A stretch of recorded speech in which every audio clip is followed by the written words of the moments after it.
Romantic কোনো একটা project করে তখন ফার্স্ট চয়েসের মধ্যে আমার নামটা থাকে। এটা আমার অনেক বড় একটা সৌভাগ্য।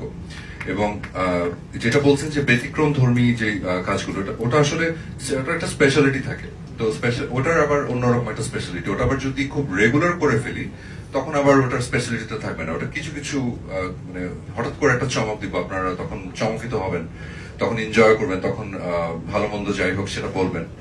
আর এটা হচ্ছে আমার গ্রিপের।